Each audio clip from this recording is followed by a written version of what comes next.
सुखिया सोनपुर राज्य के एक छोटे से हरियालीपुर गांव में रहा करता था।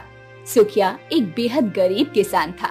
वो दिन रात कड़ी मेहनत करके अपने परिवार का भरण पोषण किया करता था। एक दिन सुखिया थका हारा अपने घर पर आया ही था कि तभी उसकी पत्नी राधा रोते हुए उससे बोली, आखिर हम कब तक अपना जीवन गरीबी में काटते रहेंगे? चिंता मत करो राधा, सबके दिन बदलते हैं तो एक दिन हमारा भी जरूर बदलेगा। मुझे नहीं लगता कि अब हमारे दिन बदलेंगे। हमारे जितने भी खेत थे वो सब जमींदार ने हड़प लिए और हमारे 2 पुत्र समय से पहले ही इस संसार को छोड़कर चले गए। मैं तुम्हारा दुख समझता हूँ राधा। ये मत भूलो कि जिस दुख से तुम जूझ रही हो उस दुख को मैंने भी अपने मन के अंदर छुपा रखा है और मैं तो किसी के सामने रो भी नहीं सकता, क्योंकि मैं एक पुरुष हूँ और पुरुष के आंसू उसकी कमजोरी का कारण बनते हैं और मैं नहीं चाहता कि मैं दूसरों के सामने कमजोर दिखूं। आप खुद ही बताइए, हमारी पुत्री मोहिनी अब विवाह के योग्य हो गई है, उसका विवाह कैसे होगा? चिंता मत करो राधा, मैं दिन रात अपनी बिटिया मोहिनी के बारे में ही सोचता रहता हूँ। सोचने से कुछ नहीं होगा। मैं तो बस इतना जानती हूँ कि हमारे पास कभी कभी इतना धन भी नहीं होता कि हम पेट भरकर खाना खा सके। फिर हम अपनी बिटिया के विवाह को कैसे करेंगे? मैं आज ही जमींदार से इस बारे में बात करूंगा।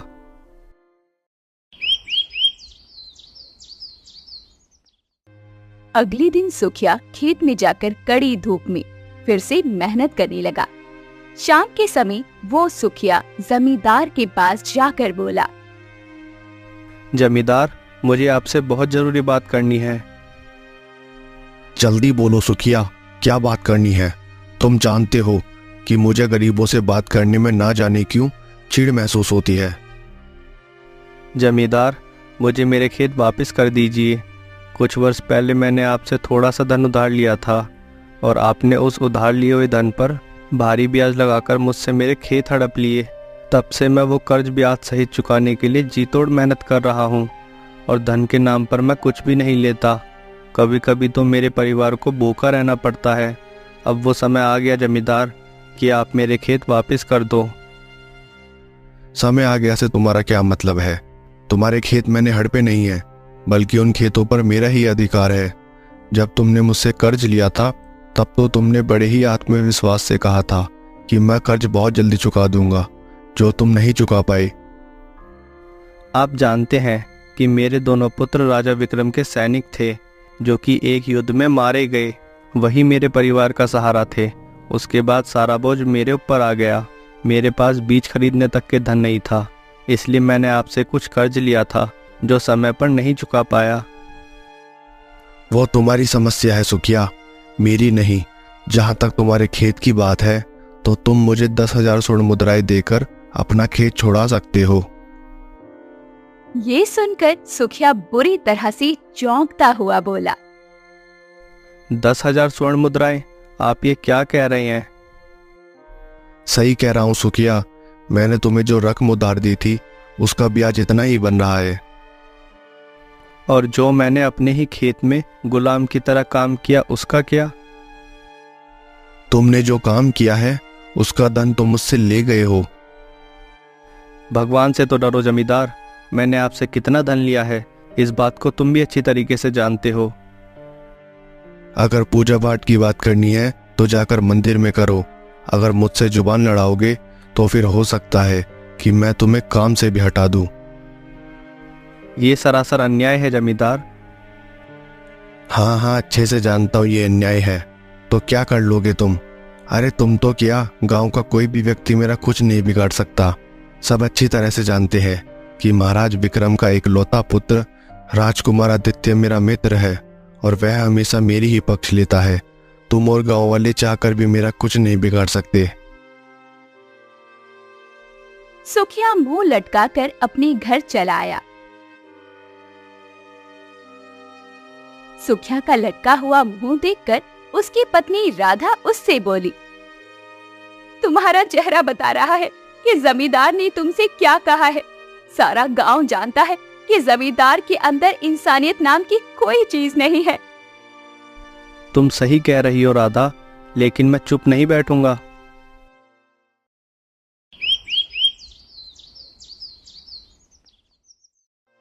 अगले ही दिन सुखिया गांव के मुखिया के पास चला गया और उसे सारी घटना बताते हुए बोला,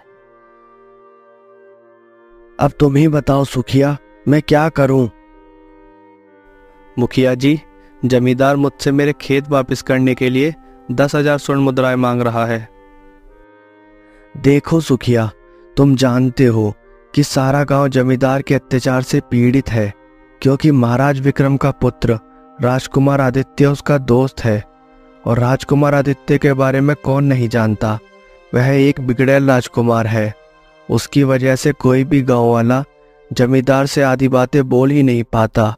मुझे लगता है कि तुम्हें इस बात की शिकायत स्वयं राजमहल जाकर महाराज विक्रम से करनी चाहिए। आप सही कह रहे हैं मुखिया जी, राजकुमार आदित्य के बारे में तो सारा राज्य जानता है। हालांकि महाराज के 2 पुत्र जो कि शिकार खेलने के दरमियान अचानक से लापता हो गए थे, उन पुत्रों का स्वभाव राजकुमार आदित्य से बहुत अलग था। ये बात तो सही बोली सुखिया। राजकुमार आदित्य के दोनों बड़े भाई स्वभाव के बहुत ही अच्छे और दयालु थे। जब तक दोनों भाई मौजूद थे, तब तक राजकुमार आदित्य की हिम्मत नहीं थी कि प्रजा पर अत्याचार करे। मुझे तो कभी कभी लगता है कि राजकुमार आदित्य ने ही अपने दोनों भाइयों को मार दिया है। पता नहीं मुखिया जी, ये बात सच है या सिर्फ अफवाह। इसका सही जवाब तो केवल राजकुमार आदित्य ही दे सकते हैं। खैर, अब मैं चलता हूँ। मुझे राजमहल जाकर महाराज से जमींदार और राजकुमार आदित्य की शिकायत करनी है।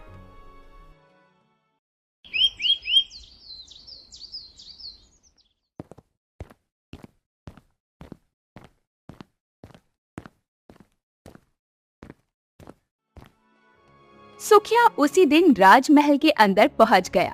राजा विक्रम अपने सिंहासन पर बैठा हुआ था। राजा विक्रम सुखिया की ओर देखकर बोला, तुम तो हरियालीपुर गांव में रहने वाले हो। हाँ महाराज, मेरा नाम सुखिया है। मैं तुम्हें जानता हूँ। तुम्हारे 2 पुत्र मेरी सेना में थे, जो एक युद्ध में वीरता की भेंट चढ़ गए। आपने सही कहा महाराज, मेरे पुत्र वीरता की भेंट क्या चढ़े, मेरे ऊपर तो मुसीबत के बादल छा गए। मैं कुछ समझा नहीं, साफ साफ बोलो। सुखिया राजा विक्रम को सारी घटना बताते हुए बोला, जमींदार ने मेरे खेत पर कब्जा कर रखा है और जमींदार से कोई गांव वाला कुछ नहीं बोल पाता, केवल इस वजह से कि आपका पुत्र राजकुमार आदित्य जमींदार का दोस्त है और जमींदार इसी बात का फायदा उठाकर सारे गांव वालों पर अत्याचार करता है। तो तुम कहना क्या चाहते हो कि मेरे पुत्र की वजह से जमींदार ने तुम्हारे खेत हड़प लिए? आप मुझे गलत समझ रहे हैं महाराज। मेरे कहने का मतलब सिर्फ ये था कि जमींदार आपके पुत्र राजकुमार आदित्य की मित्रता का फायदा उठा रहा है। ये सुनकर राजा विक्रम क्रोधित होकर बोला, अपनी जुबान पर लगाम दो सुखिया। अगर ऐसी कोई बात होती तो मेरे गुप्तचर मुझे तुरंत सूचना देते। कुछ देर पहले मैं समझ रहा था कि तुम मुझसे मदद मांगने के लिए यहाँ पर आए हो, पर अब मुझे लगता है कि तुम यहाँ पर मेरे किसी शत्रु की योजना को अंजाम देने के लिए आए हो। ये सुनकर सुखिया बुरी तरह से चौंक पड़ा। आप मुझे गलत समझ रहे हैं महाराज। मैं तुम्हें गलत नहीं समझ रहा सुखिया। अब मुझे सब समझ आ गया है। तुम्हारे 2 पुत्र युद्ध में मारे गए, इसलिए तुम अपने मारे गए पुत्रों का दोषी शायद मुझे समझते हो। तुम जरूर किसी शत्रु के साथ मिल गए हो और मुझे मेरे पुत्रों के खिलाफ भड़काने के लिए आए हो। यहाँ से निकल जाओ, इससे पहले कि मैं तुम्हें प्रजा के सामने मौत के घाट उतरवा दूं। ऐसा नहीं है महाराज। ऐसा ही है सुखिया। तुम अच्छी तरह से जानते हो कि मेरे भी 2 जवान पुत्र शिकार के लिए गए थे, जो कि आज तक वापस नहीं लौटे। इसलिए मैं तुम्हारी स्थिति समझता हूँ कि जवान पुत्रों के चले जाने का अफसोस क्या होता है, परंतु इसका मतलब ये नहीं कि मैं तुम्हारी बातों में आकर अपने ही पुत्र आदित्य को गलत समझने लगूं। मेरा एक ही पुत्र बचा है। तुम्हारी बातों में आकर मैं उसे नहीं खो सकता। बेचारा सुखिया राजमहल से मुंह लटकाकर अपने गांव चला आया। अगले दिन सुखिया जैसे ही अपने खेत पर गया, तभी जमींदार वहां आकर सुखिया से बोला, सुखिया, अब तुम्हें खेत में काम करने के लिए कोई आवश्यकता नहीं है। ये सुनकर सुखिया बुरी तरह से घबरा गया। ये आप क्या कह रहे हैं जमींदार? अगर आप मुझे काम से निकाल दोगे तो मैं तो भूखा मर जाऊंगा। तुम्हारी इतनी हिम्मत हो गई सुखिया कि तुम मेरी शिकायत करने राजमहल तक पहुंच गए। किसी गांव वाले की आज तक इतनी हिम्मत नहीं हुई। अब इससे पहले मैं तुम्हें यहां से धक्के देकर निकाल दूं, सीधे तरीके से यहां से चले जाओ। सुखिया आंखों में आंसू लिए हुए वहां से चला गया और एक तालाब के किनारे बैठकर रोते हुए अपने आप से बोला, अब मैं क्या करूं? जमींदार ने मेरे खेत हड़प लिए और महाराज ने भी मेरी बात पर विश्वास नहीं किया। सुखिया काफी देर तक तालाब के पास बैठकर रोता रहा। रो रो कर सुखिया का गला सूख गया था। सुखिया पानी पीने के लिए जैसे ही तालाब की ओर बढ़ा, अचानक उसकी नजर तालाब के नजदीक पड़े हुए 2 हिरणों पर पड़ी। सुखिया हिरणों को देखकर चौंकता हुआ अपने आप से बोला, अरे, यहाँ पर तो 2 हिरन घायल पड़े हुए हैं। ऐसा लगता है कि जैसे यह दोनों हिरन किसी के तीर से घायल हुए हैं। मगर आश्चर्य की बात यह है कि एक हिरन का रंग सफेद तो दूसरे हिरन का रंग नारंगी है। इस तरह के हिरन तो मैंने अपने जीवन में कभी नहीं देखे। जो भी हो, मुझे इनकी मदद करनी होगी।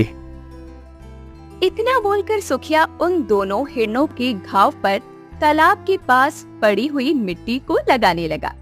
ऐसा करते ही अचानक वो दोनों हिरण होश में आ गए और तुरंत उठकर खड़े हो गए और सुखिया को ऐसे देखने लगे मानो कि वो हिरण नहीं बल्कि कोई इंसान हो।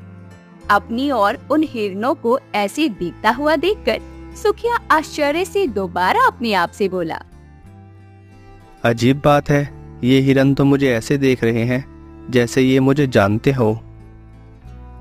तभी सफेद हिरण इंसानी आवाज में सुखिया से बोला, तुमने हमारी सहायता की है, इसलिए हम भी तुम्हारी सहायता अवश्य करेंगे।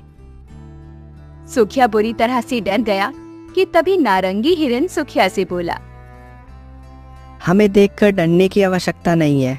हम दोनों भाई भाई हैं। हम इस जंगल में सैर के लिए निकले थे कि तभी इस राज्य के राजकुमार की नज़र हम दोनों पर पड़ गई और उसने हम दोनों पर तीर चला दिया। हम दोनों घायल हो गए और भागते भागते यहाँ तक आ पहुँचे। अगर तुम हमें होश में ना लाते तो शायद हम दोनों जीवित ना बचते। अगर राजकुमार आदित्य की नज़र तुम पर पड़ गई है तो वह तुम्हें अभी भी तलाश कर रहा होगा। सुना है कि वह अपने शिकार को कभी नहीं भूलता। तो तुम मेरे साथ घर पर चलो।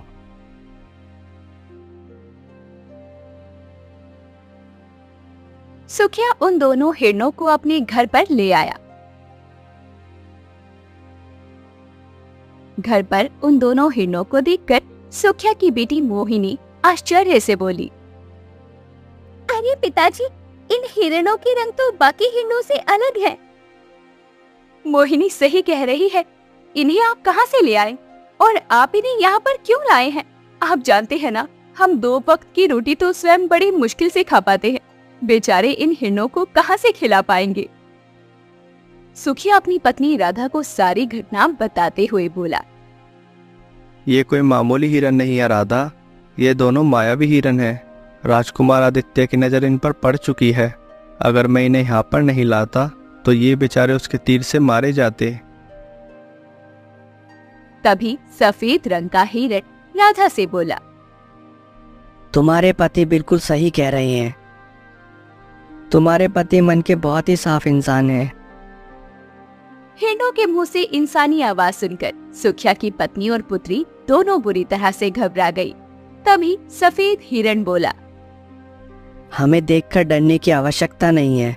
तुम्हारे पति ने हमारी मदद की है, इसलिए हम भी उनकी मदद करेंगे। तुम हमारी मदद कैसे कर पाओगे? मुझे 10,000 स्वर्ण मुद्राओं की आवश्यकता है, जो कि तुम्हारे लिए असंभव है। कल जब तुम सोकर उठोगे तब तुम 10,000 स्वर्ण मुद्राएं अपने पास ही पाओगे। अगर तुम्हें और ज़्यादा स्वर्ण मुद्राओं की आवश्यकता है तो तुम हमें बता सकते हो।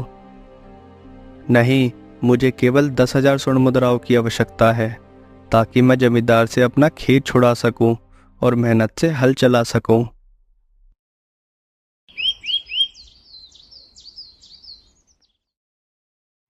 अगली सुबह सुखिया का परिवार जब सोकर उठा तो अपने सामने सोने की स्वर्ण मुद्राएं देखकर बुरी तरह से चौंक उठा कि तभी सफेद हिरण सुखिया की ओर देखकर बोला, ऐसे मत देखो, तुमने हम दोनों की जान बचाई है और हमारी जान के बदले यह भेंट तुम्हारे लिए बहुत कम है। जाओ और जाकर अपना खेत जमींदार से छुड़ा लो। सुखिया उसी समय स्वर्ण मुद्राएं लेकर जमींदार के पास चला गया और जमींदार को देते हुए बोला,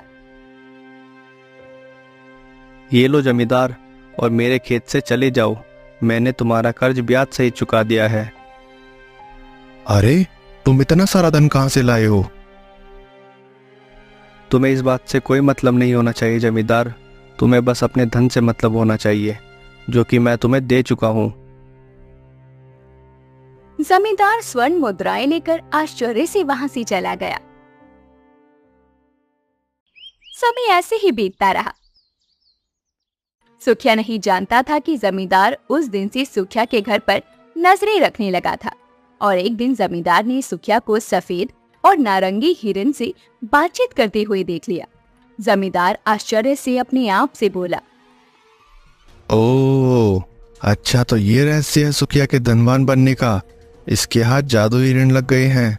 मुझे यह खबर तुरंत राजकुमार आदित्य को बतानी होगी।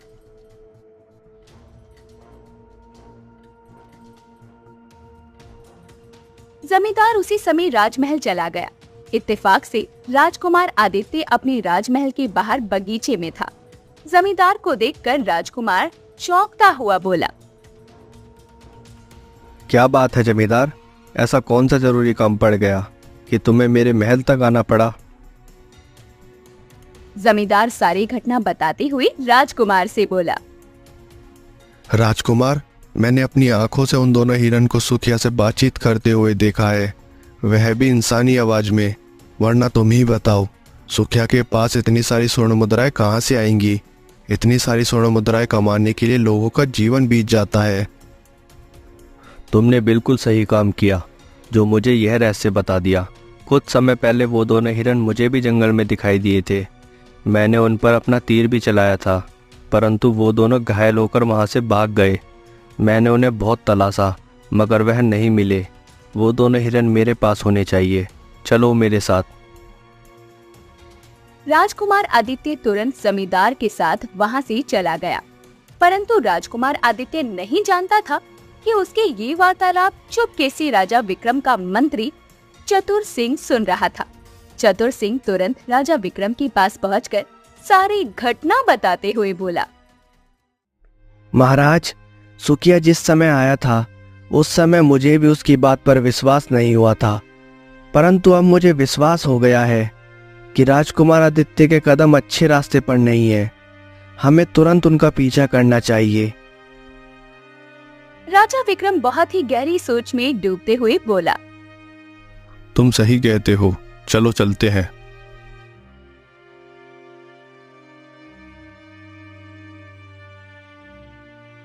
सुखिया अपने घर पर आराम से बैठा था। तभी उसके घर के अंदर राजकुमार आदित्य और जमींदार घुस आए। सुखिया उन दोनों को देखकर चौंक पड़ा। राजकुमार आदित्य सुखिया की ओर देखकर बोला, दोनों जादू हिरण कहाँ हैं? सीधी तरह से उन दोनों को मेरे हवाले कर दो, वरना तुम्हारे लिए अंजाम अच्छा नहीं होगा। राजकुमार आदित्य की बात सुनकर सुखिया बुरी तरह से चौंकते हुए बोला, राजकुमार, मुझे लगता है आपको कोई गलत फहमी हुई है। मैंने किसी भी जादू हिरण को नहीं देखा। तुम क्या मुझे मूर्ख समझते हो? जमींदार ने अपनी आंखों से देखा है कि वो दोनों हिरन तुमसे इंसानों की तरह बात कर रहे थे।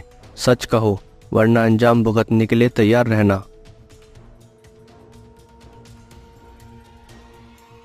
तभी वहां पर दोनों हिरन आकर खड़े हो गए। राजकुमार उन दो हिरणों को देखकर सुखिया से गुस्से में बोला, और तुम मुझसे कह रहे थे कि मुझे गलत फहमी हुई है। तभी सफेद हिरन गुस्से में राजकुमार आदित्य से बोला, ये तुम गलत कर रहे हो राजकुमार आदित्य। अगर तुमने हमें नुकसान पहुंचाने की कोशिश भी की तो परिणाम गंभीर होगा। राजकुमार आदित्य ने बिना एक पल भी गवाए अपनी तलवार निकाल ली और उन दोनों हिरणों से बोला, कुछ समय पहले तुम दोनों मेरे तीर से बच गए थे, लेकिन अब नहीं बचोगे। अब मैं तुम दोनों को मारकर तुम्हारी खाल अपने राजमहल की दीवार पर लटकाऊंगा। तभी अचानक वहाँ पर राजा विक्रम और उनके साथ मंत्री चतुर सिंह आ पहुँचे। राजकुमार आदित्य अपने पिता को देखकर एकदम घबराते हुए बोला, पिताजी, सुखिया के पास जादू हिरण है और ये उन दोनों जादू हिरण के द्वारा हमसे हमारा राज्य छीनना चाहता है। नहीं महाराज, यह झूठ है। मैंने कुछ भी गलत नहीं किया, ना ही मेरा कोई ऐसा इरादा है। तभी राजकुमार आदित्य ने अपनी तलवार से उन दोनों हिरणों पर वार कर दिया, परंतु उसके ऐसा करते ही वो दोनों हिरण रंग बिरंगी किरणों के साथ सुंदर राजकुमारों में परिवर्तित हो गए।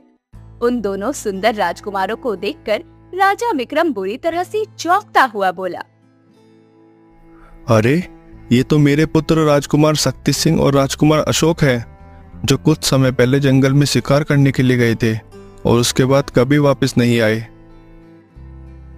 तभी राजकुमार अशोक अपने पिता की ओर देखकर बोला, पिताजी, हम दोनों भाई जंगल में शिकार खेलने के लिए गए थे, मगर गलती से मेरा तीर एक साधु को लग गया।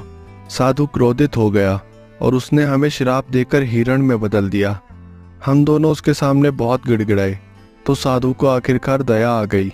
उसने हमें कुछ मायावी शक्तियां तो दी, लेकिन एक शर्त भी रखी। वो शर्त कुछ इस तरह थी, तुम दोनों को बिना अपना रहस्य प्रकट किए किसी गरीब की सहायता करनी होगी, और जब तुम्हारा कोई सगा तुम पर तलवार से वार करेगा तभी तुम्हारा ये श्राप समाप्त होगा। बस पिताजी, यही था हमारा भाग्य। हम जंगल में इधर उधर बस इसी आस में भटकते रहे कि कब हमें इस श्राप से मुक्ति मिलेगी। पिताजी, सुखिया निर्दोष है। अगर वो ना होता तो आज हम जीवित ना होते। जब हम दोनों हिरण के रूप में थे तब आदित्य ने तीर चलाकर हमें घायल कर दिया था। हम वहां से जान बचाकर भागे तो उसी वक्त सुखिया ने हमारी मदद की। सुखिया ने? वो कैसे? हाँ पिताजी, उसने हमें ना सिर्फ छुपाया बल्कि हमारी जान भी बचाई। उसी की बदौलत आज हम आपके सामने खड़े हैं। अगर वो ना होता तो हम कभी भी श्राप से मुक्त ना हो पाते। फिर सभी लोग राजमहल के लिए निकल जाते हैं। राजमहल पहुंचकर राजकुमार अशोक अपने पिता से बोलता है, पिताजी, इस बीच जमींदार और राजकुमार आदित्य ने गांव वालों पर खूब अत्याचार करना शुरू कर दिया। जमींदार ने आदित्य की शक्तियों का फायदा उठाकर पूरे गांव पर जुर्म किए थे। अब हमें उनके खिलाफ कुछ न कुछ करना ही होगा। आदित्य, मैं तुम्हें हमेशा एक जिम्मेदार राजकुमार समझता था, लेकिन तुमने अपना असली चेहरा दिखाई दिया। तुमने मेरे और पूरे राज्य के विश्वास को तोड़ा है। पिताजी, मैं सिर्फ राज्य की सुरक्षा के लिए चिंतित था। मुझे लगा कि ये जादू हिरण हमारे राज्य के लिए खतरा है। मैंने जो भी किया वो सिर्फ राज्य के हित के लिए किया। राज्य की सुरक्षा के नाम पर निर्दोषों पर अत्याचार करना कभी सही नहीं होता। तुमने सत्ता का गलत इस्तेमाल किया है आदित्य। पिताजी, मुझसे गलती हो गई। मैंने सोचा कि मैं सही हूँ, लेकिन अब मुझे अपनी भूल का एहसास हो रहा है। तुम्हें इसका परिणाम भुगतना होगा आदित्य। राज्य और प्रजा के साथ किया हुआ अन्याय माफी के योग्य नहीं है। पिताजी, हमें तुरंत जमींदार के खिलाफ कार्रवाई करनी चाहिए। इससे गांव वालों को न्याय भी मिल जाएगा। हाँ शक्ति सिंह, जमींदार को तुरंत गिरफ्तार किया जाएगा और आदित्य, तुम्हें राज्य से बेदखल कर दिया जाएगा। अगर तुमने अपनी राह नहीं बदली तो इस राज्य में तुम्हारे लिए कोई जगह नहीं होगी। साथ ही सुखिया को उसकी बहादुरी के लिए पूरे राज्य में सम्मानित किया जाएगा।